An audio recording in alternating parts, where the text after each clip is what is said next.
Selamat pagi anak-anakku sekalian. Pada pagi ini kita akan melanjutkan pelajaran kita sejarah peminatan.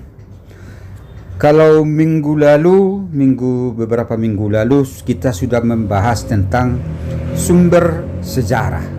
Ya, sumber sejarah ada yang bersifat benda, ada yang bersifat tulisan, lisan, audiovisual, visual, dan seterusnya. Nah, pada ini kita juga masih mempelajari, mendalami tentang sumber sejarah itu sendiri. Nah, kalau minggu lalu ada sumber lisan, ya, sumber lisan ini adalah sekarang mau kita dalami adalah tradisi lisan, ya, tradisi lisan, tradisi, kebiasaan, ya, artinya bahwa apa yang dialami oleh manusia itu disampaikan secara lisan, ya, disampaikan secara lisan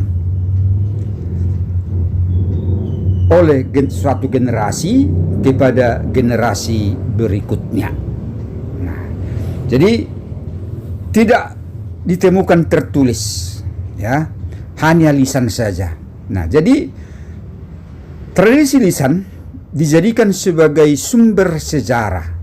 Kenapa dijadikan sebagai sumber sejarah? Karena tradisi lisan itu merekam masa lampau manusia yang belum mengenal tulisan. Nah, semua tradisi lisan itu terangkum dalam folklore, ya, disebut dengan folklore. Para ahli sejarah maupun antropolog, ya, memberikan pendapat masing-masing bahwasanya tradisi lisan itu dijadikan sebagai sumber sejarah, seperti seorang antropolog Amerika, Robert Holloway, ya, menyatakan bahwa tradisi lisan bersumber dari komunitas, ya, dari kelompok masyarakat yang dikategorikan primitif, ya, masih kuno, ya, belum mengenal tulisan, ya, di mana-mana di seluruh dunia, ya, ada itu masa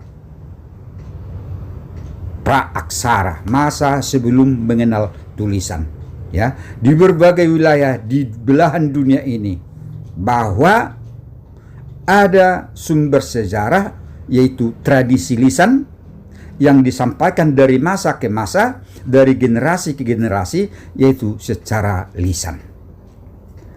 Kemudian Jan van Sina, seorang antropolog Belgia, menyatakan bahwa tradisi lisan itu sebagai sumber sejarah, ya. Kenapa dijadikan sebagai sumber sejarah?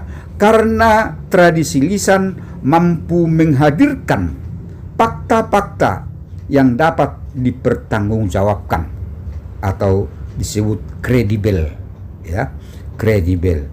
Demikian juga sejarawan Indonesia Kunto Wijoyo menyatakan tradisi lisan merupakan salah satu sumber sejarah yang di dalamnya terekam masa lampau manusia yang belum mengenal tulisan terkait dengan kebiasaan, adat istiadat, kepercayaan, nilai-nilai atau pengalaman sehari-hari. Itulah yang dimaksudkan daripada tradisi lisan itu, ya. Semua direkam oleh masyarakat, ya, dari masa ke masa, dari satu generasi ke generasi berikutnya terus bersambung.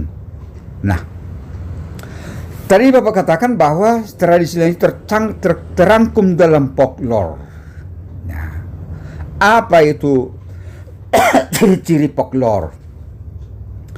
Yaitu bersifat tradisional, ya, bersifat tradisional. Itu ciri yang pertama.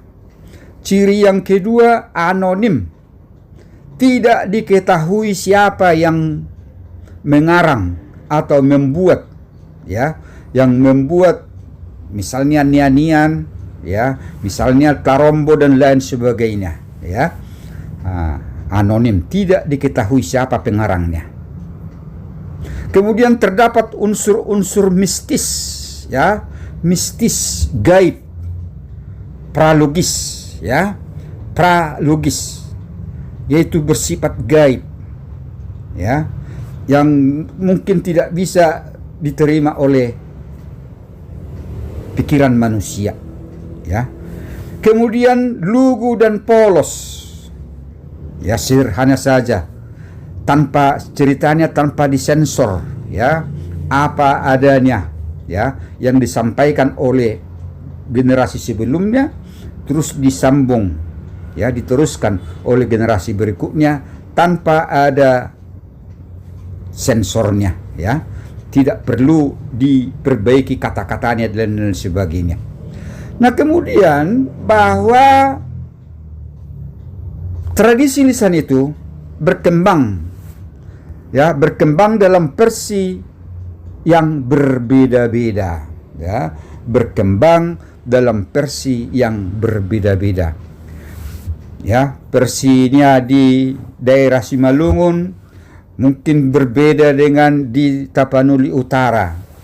Versi yang ada di Kota Medan, di Sumatera Utara mungkin berbeda dengan Sumatera Barat, dengan pulau-pulau, dengan daerah lain di Indonesia. Kemudian menggunakan kata-kata klis, ya, kata-kata klis. Apa itu kata-kata klis? Kata-kata yang memberikan gambaran, ya, melebihi apa yang menurut kenyataannya, ya. Bahkan mungkin menggunakan bahasa-bahasa hiperbola yang melebih-lebihkan. Itu maksudnya. Kemudian bermanfaat dalam kehidupan masyarakat. Tradisi lisan itu bermanfaat bagi kehidupan masyarakat yang bersangkutan. Dan selanjutnya bahwa tradisi lisan itulah milik bersama masyarakat tertentu. Nah, itulah anak-anakku sekalian. Inilah ciri-ciri folklore. Inilah tradisi lisan, ya. Semua yang ada dalam masyarakat itu terangkum di sini, ya. Ada tradisional, anonim, pralogis, lugu dan polos, berkembang dalam versi yang berbeda-beda, menggunakan kata-kata klis, bermanfaat dalam kehidupan masyarakat dan milik masyarakat tertentu. Itulah ciri-ciri tradisi lisan, ya. Ciri-ciri tradisi lisan. Nah, ini ada dibuat legenda, ya. Ini salah satu folklore, legenda, ya. Legenda Nyi Roro Kidul. Nah, sekarang kita masuk kepada jenis-jenis folklore itu sendiri, ya. Jenis-jenis tradisi lisan itu, ya. Ada disebut dengan mitos, ada disebut dengan legenda, ada yang disebut dengan dongeng, ada yang disebut dengan nyanyian rakyat, ada yang disebut dengan upacara. Nah, inilah 5 jenis folklore. Nah, mari kita lihat satu persatu. Satu, mitos, ya, atau sering disebut dengan mite atau mitologi, ya. Mitos itu berasal dari bahasa Yunani atau disebut dengan mitos, atau dari bahasa Inggris mitologi, ya. Apa itu mitos? Ini adalah salah satu bentuk cerita prosa rakyat, ya. Cerita rakyat, ya, prosa rakyat yang tokoh-tokohnya dalam cerita tersebut adalah para dewa atau mungkin makhluk setengah dewa yang terjadi pada masa lampau dan menurut yang punya cerita, ya, menurut yang punya cerita bahwa mitos ini memang benar-benar terjadi, ya, benar-benar terjadi, bahwa mitos itu benar-benar terjadi. Nah, itulah mitos. Apa contoh-contoh mitos? Ya, contoh-contoh mitos yang pernah Anda dengarkan mungkin ya. Ya, contoh mitos, ya. Mitos tentang dunia lain yang cerita di dalamnya menggambarkan tentang adanya kekuatan luar biasa, ya, kekuatan seperti kekuatan setengah dewa atau dewa. Nah, itulah mitos. Nah, kemudian yang kedua, legenda. Nah, legenda, ya, legenda itu ada 4 jenis. 1, legenda keagamaan. 2, legenda alam gaib. Kemudian 3, legenda perseorangan. Dan keempat, legenda setempat. Nah, mari kita lihat satu persatu. Legenda keagamaan. Legenda keagamaan adalah merupakan suatu tradisi, ya, tradisi, cerita, dan memang benar-benar terjadi, ya, yaitu menggambarkan tentang agama, ya, tentang agama. Contoh misalnya legenda Wali Songo. Ya, Wali Songo itu memang benar-benar ada, ya, benar-benar ada. Wali Songo salah satu misalnya adalah ya dibangunnya Masjid Agung Demak, ya, yang dipercaya sebagai tempat berkumpulnya para wali. Nah, berkumpulnya para wali. Itulah legenda keagamaan. Bahwa tokoh-tokoh yang dalam peristiwa tersebut adalah tokoh-tokoh yang bertanggung jawab dalam tugasnya untuk menyebarluaskan agama. Kalau di Indonesia yaitu Wali Songo. Mereka inilah yang berperan, ya. Mereka lah yang berperan dalam pengembangan agama Islam di Indonesia. Maka mereka itu dikatakan sebagai legenda, ya, legenda keagamaan. Yang kedua adalah legenda alam gaib. Nah, ada contohnya buat di sini, itu ada Hampatong. Patung nenek moyang yang dipercayai sebagai suku Dayak Kalimantan, ya. Jadi menurut kepercayaan suku Dayak bahwa Hamtong itu adalah merupakan nenek moyang mereka, ya. Itu adalah nenek moyang mereka dulu. Nah, kemudian legenda perseorangan. Contoh si pahit lidah dari Sumatera Selatan. Legenda setempat, ya, legenda setempat yaitu tentang asal usul nama kota Surabaya, ya. Kalau misalnya di Sumatera Utara tentang terjadinya Pulau Samosir dan Danau Toba, itu adalah merupakan salah satu legenda setempat, ya. Legenda perseorangan si pahit lidah dari Sumatera Selatan, atau bisa juga si buta dari gua hantu, ya, dan lain-lain. Nah, nanti coba nanti perdalam nanti yang kelima ini, ya, contoh-contoh mitos, ya, contoh-contoh mitos coba buat nanti. Kemudian selanjutnya contoh legenda keagamaan, mungkin masih ada yang lain di luar dari Wali Songo ini. Kemudian alam gaib, ya,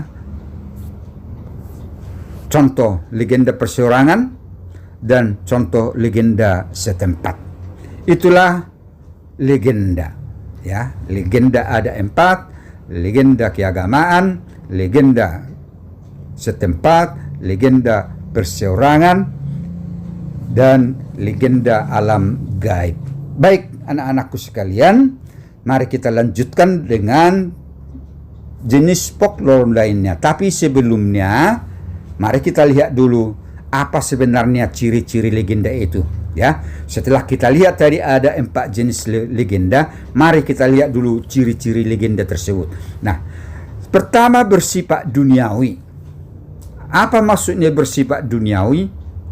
Bahwa peristiwa itu terjadi di dunia ini seperti yang kita kenal sekarang, ya. Tetapi mungkin waktunya tidak terlalu lama, ya. Tidak terlalu lama. Bolehlah dikatakan mungkin 10.000 tahun yang lalu. Nah, kemudian ditokohi oleh manusia yang mempunyai sifat dan kekuatan yang luar biasa, dan sering dibantu oleh makhluk-makhluk gaib. Itu lagi mitologi tadi, mitos tadi, ya. Milik bersama suatu kelompok masyarakat tempat legenda tersebut lahir. Di mana legenda ini lahir adalah milik bersama kelompok masyarakat yang bersangkutan. Nah, kemudian sering mengalami penyimpangan dari versi sebelumnya, ya. Kenapa bisa terjadi? Karena tidak ditulis. Manusia punya kelemahan, sering lupa, ya. Mungkin juga menyimpang dari apa versi awalnya, ya. Sehingga bisa dikatakan ada tradisi-tradisi lisan itu yang menyimpang dari versi sebelumnya. Kemudian diwariskan secara turun-temurun, dalam kurung secara lisan, ya, mengandung ajaran tentang kebaikan, melawan kejahatan, sehingga dijadikan pedoman hidup. Jadi banyak, ya, isi daripada folklore ini, ya, mengandung nilai-nilai kebaikan, ya, dan juga melawan kejahatan, dan dijadikan juga sebagai pedoman hidup. Itulah ciri-ciri legenda. Baik, kita lanjutkan. Yang ketiga, dongeng. Ya, dongeng itu merupakan cerita fiktif atau imajinatif, fiktif hayalan, ya, atau hanya imajinasi yang diceritakan secara turun-temurun, ya. Salah satu jenisnya yang terkenal adalah fabel, ya. Fabel itu apa? Dongeng di mana tokoh-tokohnya berupa hewan dengan perilaku seperti manusia. Dongeng si kancil yang cerdik, bawang merah dan bawang putih, Joko Kendil dan lain sebagainya. Itulah dongeng, ya. Nanti juga boleh Anda buat contoh-contoh yang lain. Kemudian yang keempat adalah nyanyian rakyat. Nyanyian rakyat. Nyanyian rakyat merupakan jenis folklore yang terdiri dari teks dan lagu, ya. Ada 4 fungsinya, ya. Yang pertama sebagai pelipur lara, kedua sebagai pembangkit semangat, ketiga memelihara sejarah setempat atau sejarah klan, keempat adalah sebagai proses sosial, misalnya terhadap praktek-praktek ketidakadilan dalam masyarakat. Nah, jadi banyak lagu-lagu, nyanyian-nyanyian rakyat itu muncul, ya, muncul yang dijadikan sebagai pelipur lara, sebagai pembangkit semangat, sebagai untuk memelihara sejarah setempat, dan juga sebagai protes sosial. Banyak, ya. Contoh-contohnya boleh nanti Anda tunjukkan dulu. Itulah tugas kalian dulu, ya. Tugas kalian bagaimana menunjukkan contoh nyanyian rakyat itu, ya. Nyanyian rakyat tidak diketahui pengarangnya. Ah, itu dia. Harus di garis bawah, ya, bahwa lagu-lagu daerah, nyanyian rakyat itu tidak diketahui siapa pengarangnya, tetapi sampai sekarang masih dinyanyikan oleh masyarakat yang memiliki nyanyian rakyat itu. Masyarakat yang memiliki nyanyian rakyat itu. Setiap suku-suku di Indonesia punya nyanyian rakyat tradisi lisan, dan sampai sekarang masih dinyanyikan, dan tidak diketahui siapa yang menjadi pengarangnya. Kemudian masuklah kepada yang kelima, yaitu upacara. Upacara yaitu prosa rakyat, cerita rakyat, atau kegiatan rakyat yang dilakukan oleh sekelompok masyarakat untuk hal-hal tertentu. Misalnya upacara untuk kelahiran anak, kemudian untuk syukuran, sudah panen, untuk pemberangkatan ke perang, berangkat ke tanah perantauan, dan lain sebagainya. Ada upacara-upacaranya, upacara, Nah, di dalam gambar kita ini ada contohnya upacara pemindahan daro-daro untuk monumen kematian di suku Nias. Nah, ini contoh upacara-upacara. Nah, sebenarnya masih banyak lagi, yang banyak lagi folklore, Folklore ini merupakan folklore lisan, Ada lagi folklore bersifat benda, Misalnya obat-obatan tradisional masyarakat, Minuman, makanan, dan sampai sekarang masih bisa kita temukan. Nah, banyak obat-obatan dari suku-suku tertentu, yang dibuat secara turun-temurun, dan sampai sekarang masih bisa digunakan, masih digunakan sebagai obat tradisional, obat tradisional. Nah, jadi anak-anakku sekalian, apa yang dialami oleh manusia pada zaman dulu itu tidak dituliskan, tetapi disampaikan secara lisan. Dan itulah yang diteruskan kepada generasi berikutnya secara lisan juga. Itulah anak-anakku sekalian. Nah, tugasmu adalah coba dulu, buat contoh-contoh, contoh-contoh mitos, contoh-contoh legenda, legenda itu tadi ada berapa? Ada 4, legenda keagamaan, legenda alam gaib, legenda perseorangan, dan legenda setempat. Buat contohnya, Kemudian dongeng, buat contohnya. Nyanyian rakyat, buat contoh-contohnya. Buat dulu lagu-lagu nyanyian rakyat dari daerah asalmu, dari daerah asalmu. Tidak ada pengarangnya, tidak ada pengarangnya. Kemudian upacara.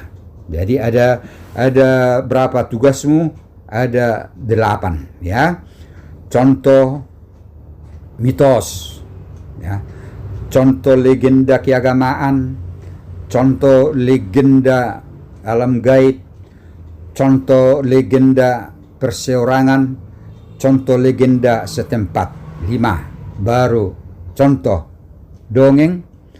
7. Contoh nyanyian rakyat. Contoh upacara. Apa nama upacara dan untuk apa upacara itu? Bisa Anda jelaskan. Itulah tugasmu untuk 1 minggu ini, Itulah tugasmu untuk 1 minggu ini, dan hasilnya nanti coba kirim ke tugas kelas. Demikian anakku sekalian, minggu depan baru kita masuki bagian B, bagian A yang masih kita bahas ini, yaitu tentang jenis-jenis sumber sejarah, Untuk minggu depan kita masuki kepada langkah-langkah penelitian sejarah. Demikian anak-anakku, tetaplah jaga kesehatan.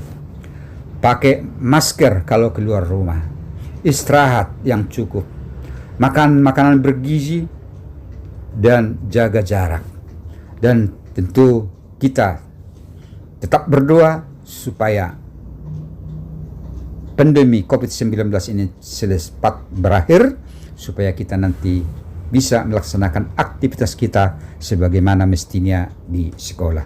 Demikian pertemuan kita untuk hari ini anakku. Terima kasih atas perhatiannya. Tetaplah semangat. Tuhan memberkati kita semua.